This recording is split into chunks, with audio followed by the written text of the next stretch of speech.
આંતરરાષ્ટ્રીય Chinese gang દ્વારા 112 crore cyber fraud મામલે સુરત સાયબર પોલીસે વધુ 2 આરોપીની ધરપકડ કરી। સમગ્ર ફ્રોડમાં સંડોવાયેલા કેતન મગનભાઈ વેકરિયા અને નાગજીભાઈ પરસોત્તમભાઈ બારૈયાની ધરપકડ કરી। પકડાયેલા બંને આરોપીઓ દુબઈમાં બેસી સાયબર ફ્રોડ કરનારને બેંક એકાઉન્ટ ભાડે આપતા હતા। તો પોલીસ તપાસમાં એવું પણ સામે આવ્યું છે કે કેતન વેકરિયા ખૂબ જ વધુ ગુનાહિત ઇતિહાસ ધરાવે છે। બેંક એકાઉન્ટ હોલ્ડરો અને દલાલોને લોભામણી લાલચ આપી 10,000 થી 15,000 કમિશન આપવામાં આવતું હતું। હાલ પોલીસે અલગ અલગ બેંકના 34 ડેબિટ અને ક્રેડિટ કાર્ડ, બેંકની 18 પાસબુક અને 5 ચેકબુક કબજે કરી છે। અંદાજે 866 જેટલી NCCRP પોર્ટલ ઉપર અલગ અલગ ફરિયાદો રજીસ્ટર થયેલી હતી અને જેમાંથી પ્રાથમિક વેરીફાઈ કરતા 250થી વધુ ગુનાઓ અત્યારે અમારા ધ્યાનમાં છે કે 225થી વધુ ઓફેન્સ રજીસ્ટર થયેલા છે અને એ બાબતમાં હજુ વેરીફાઈ કરીએ છીએ। આ તપાસ દરમિયાન એક હિરેન કરીને આરોપી હતો, એ દુબઈ ભાગવા જતા મુંબઈ એરપોર્ટથી પકડાનો છે। એ ઉપરાંત એક આરોપી બીજો પણ વચ્ચે પકડાયા હતા। 5 આરોપીની આ કેસમાં ધરપકડ થઈ ચૂકી છે અને આમાં 111 કરોડ જેટલાના ટ્રાન્ઝેક્શનો અલગ અલગ લેયરથી મળ્યા હતા, જેમાં દુબઈ, ચાઇના વગેરે કનેક્શન પણ આ કેસ દરમિયાન મળ્યું હતું। આ ગુનામાં કેતન વેકરિયા, જે અજય તળાજિયા અને મિલન વાઘેલા સાથે મળી અને મુખ્ય જે ટ્રાન્ઝેક્શન કરતો હતો એકાઉન્ટ પ્રોવાઈડ કરવાનો, એ કેતન વેકરિયાને ગઈકાલે સાયબર સેલની ટીમે ભાવનગર જિલ્લાના ઘેટી ગામેથી પકડી પાડ્યો છે। એની સાથે એક નાનું કરીને બીજો પણ સહ આરોપી બીજો મળી આવ્યો છે।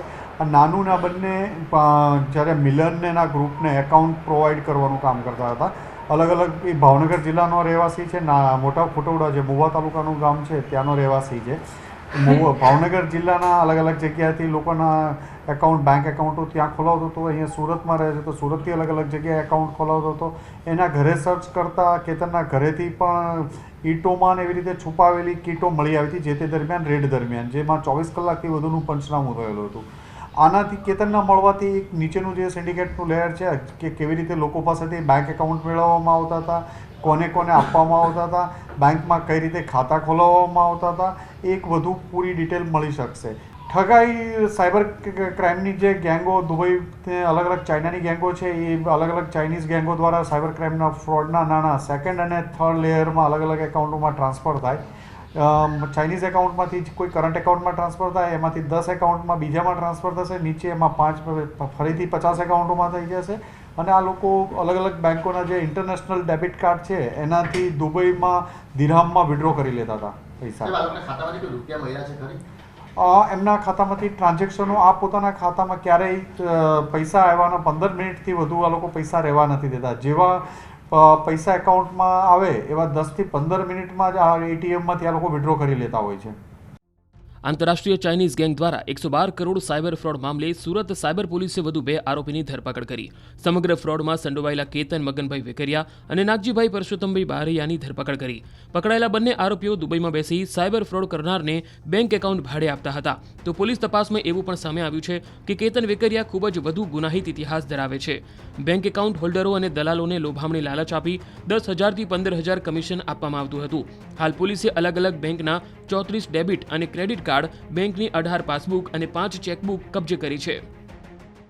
અંદાજે 866 જેટલી NCCRP પોર્ટલ ઉપર અલગ અલગ ફરિયાદો રજીસ્ટર થયેલી હતી અને જેમાંથી પ્રાથમિક વેરીફાઈ કરતા 250થી વધુ ગુનાઓ અત્યારે અમારા ધ્યાનમાં છે કે 225થી વધુ ઓફેન્સ રજીસ્ટર થયેલા છે અને એ બાબતમાં હજુ વેરીફાઈ કરીએ છીએ। આ તપાસ દરમિયાન એક હિરેન કરીને આરોપી હતો, એ દુબઈ ભાગવા જતા મુંબઈ એરપોર્ટથી પકડાનો છે। એ ઉપરાંત એક આરોપી બીજો પણ વચ્ચે પકડાયા હતા। 5 આરોપીની આ કેસમાં ધરપકડ થઈ ચૂકી છે અને આમાં 111 કરોડ જેટલાના ટ્રાન્ઝેક્શનો અલગ અલગ લેયરથી મળ્યા હતા, જેમાં દુબઈ, ચાઇના વગેરે કનેક્શન પણ આ કેસ દરમિયાન મળ્યું હતું। આ ગુનામાં કેતન વેકરિયા, જે અજય તળાજિયા અને મિલન વાઘેલા સાથે મળી અને મુખ્ય જે ટ્રાન્ઝેક્શન કરતો હતો એકાઉન્ટ પ્રોવાઈડ કરવાનો, એ કેતન વેકરિયાને ગઈકાલે સાયબર સેલની ટીમે ભાવનગર જિલ્લાના ઘેટી ગામેથી પકડી પાડ્યો છે। એની સાથે એક નાનું કરીને બીજો પણ સહ આરોપી બીજો મળી આવ્યો છે। આ નાનુના બંને જ્યારે મિલનના ગ્રુપને એકાઉન્ટ પ્રોવાઈડ કરવાનું કામ કરતા હતા। અલગ અલગ એ ભાવનગર જિલ્લાનો રહેવાસી છે, મોટા ફુટવડા જે મુવા તાલુકાનું ગામ છે ત્યાંનો રહેવાસી છે। ભાવનગર જિલ્લાના અલગ અલગ જગ્યાએથી લોકોના એકાઉન્ટ, બેંક એકાઉન્ટો ત્યાં ખોલાવતો હતો। અહીંયા સુરતમાં રહે છે તો સુરતથી અલગ અલગ જગ્યાએ એકાઉન્ટ ખોલાવતો હતો। એના ઘરે સર્ચ કરતાં કેતનના ઘરેથી પણ ઈંટોમાં એવી રીતે છુપાવેલી કીટો મળી આવી હતી જે તે દરમિયાન રેડ દરમિયાન, જેમાં 24 કલાકથી વધુનું પંચનામું થયેલું હતું। આનાથી કેતનના મળવાથી એક નીચેનું જે સિન્ડિકેટનું લેયર છે કે કેવી રીતે લોકો પાસેથી બેંક એકાઉન્ટ મેળવવામાં આવતા હતા, કોને કોને આપવામાં આવતા હતા, બેંકમાં કઈ રીતે ખાતા ખોલાવવામાં આવતા હતા, એક વધુ પૂરી ડિટેલ મળી શકશે. ઠગાઈ સાયબર ક્રાઇમની જે ગેંગો દુબઈ અલગ અલગ ચાઇનાની ગેંગો છે એ અલગ અલગ ચાઇનીઝ ગેંગો દ્વારા સાયબર ક્રાઇમના ફ્રોડના નાણાં સેકન્ડ અને થર્ડ લેયરમાં અલગ અલગ એકાઉન્ટોમાં ટ્રાન્સફર થાય. ચાઇનીઝ એકાઉન્ટમાંથી કોઈ કરંટ એકાઉન્ટમાં ટ્રાન્સફર થાય, એમાંથી 10 એકાઉન્ટમાં બીજામાં ટ્રાન્સફર થશે, નીચે એમાં 5 ફરીથી 50 એકાઉન્ટોમાં થઈ જશે. અને આ લોકો અલગ અલગ બેંકોના જે ઇન્ટરનેશનલ ડેબિટ કાર્ડ છે એનાથી દુબઈમાં દિરહામમાં વિડ્રો કરી લેતા હતા પૈસા. એમના ખાતામાંથી ટ્રાન્ઝેક્શનો આ પોતાના ખાતામાં ક્યારેય પૈસા આવવાના 15 મિનિટથી વધુ આ લોકો પૈસા રહેવા નથી દેતા. જેવા પૈસા એકાઉન્ટમાં આવે એવા 10 થી 15 મિનિટમાં જ આ એટીએમમાંથી આ લોકો વિડ્રો કરી લેતા હોય છે.